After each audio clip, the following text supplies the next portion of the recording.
या exit poll नुसार दिसतंय। आपण ही दृश्य बघतोय ती आहेत, हे आकडे जे आहेत ते बिहारचा एक्झिट पोल सांगणारी आहेत। मेट्राइजनं एनडीएला सत्तेच्या बाजूने कौल दिलेला आहे। त्यांचा एक्झिट पोल मेट्राइजचा हा एनडीएच्या दिशेने आहे, तर पीपल प्लसचा देखील एनडीएलाच सत्ता मिळेल असा हा एक्झिट पोल सांगतोय। भास्कर पोल जो आहे तो देखील 145 ते 160 जागा या एनडीएला मिळतील असं एक्झिट पोल मधून सांगण्यात आलेलं आहे। तर चाणक्यने देखील 130 ते 138 जागा या बिहारमधील एनडीएला मिळतील असा दावा केलेला आहे। हे सगळ्यात महत्त्वाचे आकडे आपण बघतोय। मेट्राइजनं एनडीएच्या दिशेने सत्ता जाईल असं सांगितलेलं आहे। 147 ते 167 इतक्या मोठ्या प्रमाणात बिहारमध्ये एनडीए सत्ता राखण्यासाठी इतक्या मोठ्या जागा मिळवेल असा अंदाज आहे।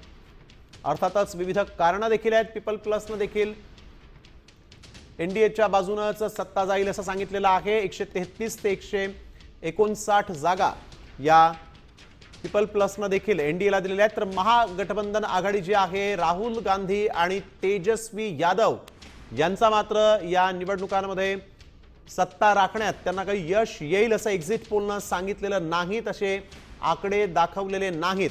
हे आकडे खरं तर महागठबंधनला नाराज करणारे असू शकतात, तर एनडीएच्या सगळ्या घटक पक्षांसाठी आनंदाचे असू शकतात, कारण भास्कर रिपोर्टचा देखील एक्झिट पोल जो आहे तो 145 ते 160 जागा या एनडीएला मिळतील असं सांगतोय। तर महागठबंधनला 73 ते 91 जागा मिळतील असा भास्कर रिपोर्टचा हा एक्झिट पोल सांगतोय।